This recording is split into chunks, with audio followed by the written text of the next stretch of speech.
Heart attack की बीमारी के बारे में बताना चाहूँगा। हार्ट अटैक की जो बीमारी है, इसमें जो हमारा दिल है, आप सबको पता है, आम आजकल बात है कि ये धड़कता है और उसकी वजह से हमें खून का जो दौरा सारे शरीर में जाता है।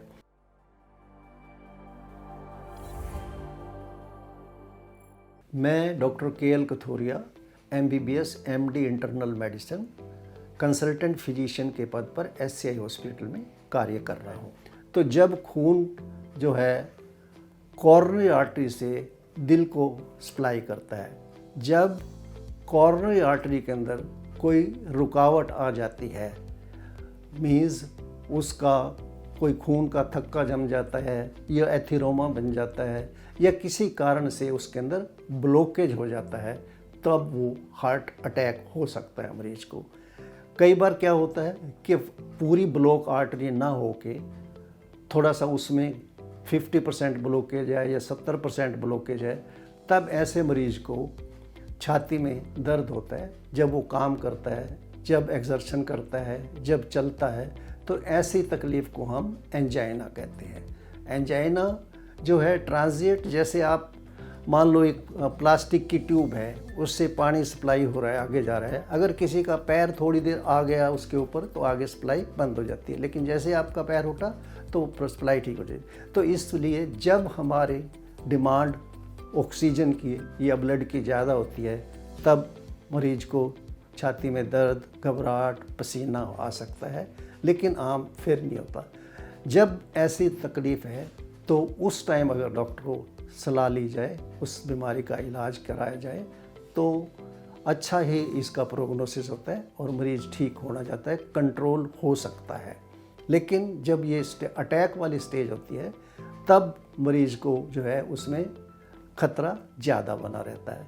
तो अक्सर जो है जो हार्ट अटैक के मरीज़ होते हैं, उनमें कई बार हमें ब्लड प्रेशर हाई की हिस्ट्री मिलती है, शुगर का मरीज़ हो सकता है, फैमिली हिस्ट्री हो सकती है उनकी, तो उनको लिए हमें उन मरीज़ों को काफ़ी ध्यान रखना चाहिए। अगर ऐसा घर के अंदर है तो भी डॉक्टर को ज़रूर सलाह समय समय पर दिखाते रहना चाहिए।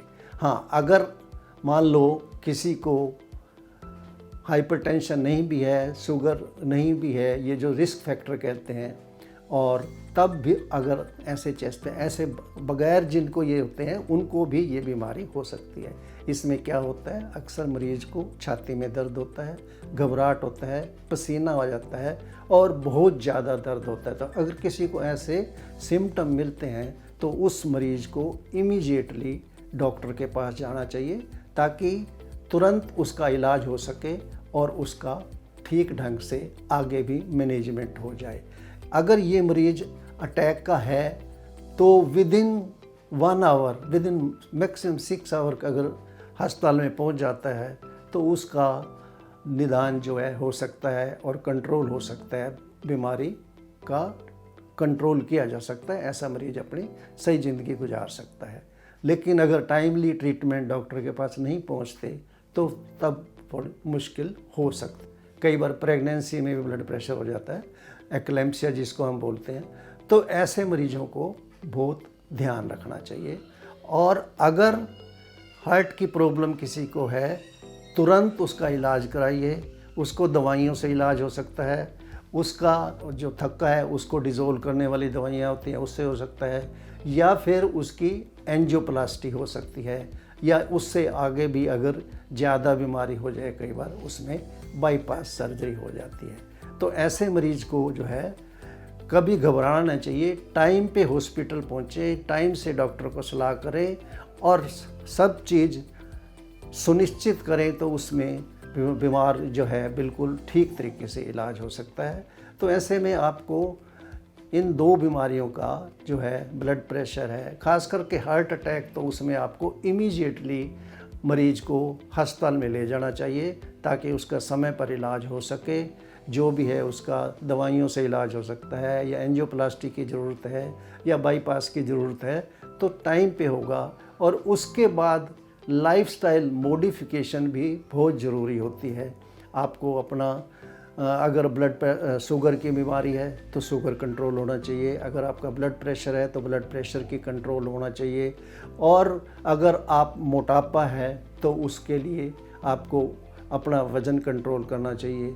साथ में फिर डाइट का भी ध्यान करना चाहिए, जिसमें आपको ज़्यादा चिकनाव की मात्रा में चीज़ें नहीं खानी चाहिए और ज़्यादा ओवर ईटिंग नहीं करनी चाहिए।